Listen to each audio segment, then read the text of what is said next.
जब शिव जी को एक से अनेक होने की इच्छा हुई तभी इस सृष्टि की रचना हुई। शिव जी ने सबसे पहले उनकी अर्धांगिनी जगत जननी माँ जगदम्बा अर्थात शक्ति को प्रगटा। उसके बाद उन्हीं भगवान सदाशिव ने ब्रह्मा विष्णु की उत्पत्ति की। दोस्तों, आपको बता दें कि संपूर्ण शिव पुराण आपको इसी चैनल शिव ही सत्य पर मिल जाएगी। और इसी शिव पुराण की कथा अनुसार आज इस वीडियो में जानेंगे कि कैसे शिव जी ने ब्रह्मा और विष्णु जी को जन्म दिया। दोस्तों, महाशक्ति उमा को प्रकट करने के बाद उनके मन में आया कि कोई रचनात्मक कार्य किया जाए। तब उन्होंने भगवती उमा से कहा, हे प्रिय, हमें एक ऐसा मनुष्य उत्पन्न करना चाहिए जो सब विद्याओं में पारंगत हो और जिसके ऊपर हम संपूर्ण संसार का भार छोड़ सके। शिव जी के मुख से निकले हुए इन शब्दों को सुनकर भगवती जगदम्बा जी ने अपनी बाईं ओर देखा तो उनकी इच्छा से तुरंत ही एक मनुष्य की उत्पत्ति हुई। वह मनुष्य अत्यंत रूपवान, कलवान, बुद्धिमान तथा शीलवान था। उसका संपूर्ण शरीर श्यामवर्ण चंद्रमा जैसा था। उसका प्रत्येक अंग सुडोल एवं परम सुंदर था।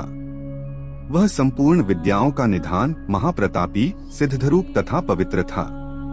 वह उत्पन्न होते ही भगवान सदाशिव एवं भगवती उमा के सम्मुख हाथ जोड़कर खड़ा हो गया।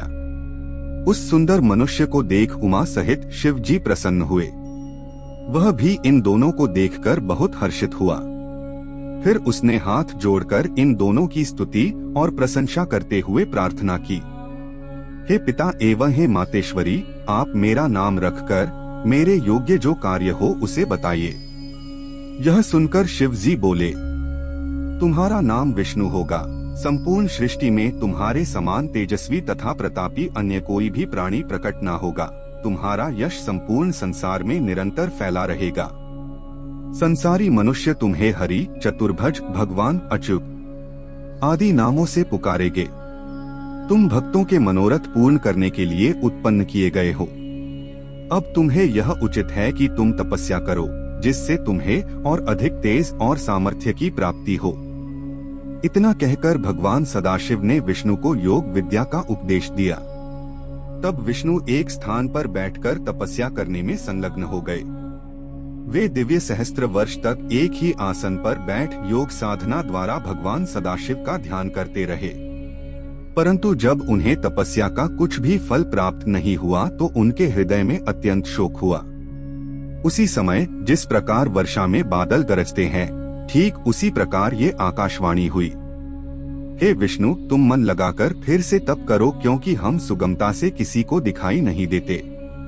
उस आकाशवाणी को सुनकर उन्होंने पुनः अत्यंत कठिन तप करना प्रारंभ कर दिया, जिससे उनके पवित्र शरीर से इतना पसीना निकला कि एक नदी बह चली। उस अवस्था में बैठे हुए जब विष्णु मूर्छित हो गए तब उनका नाम तीनों लोकों में हर नारायण प्रसिद्ध हुआ।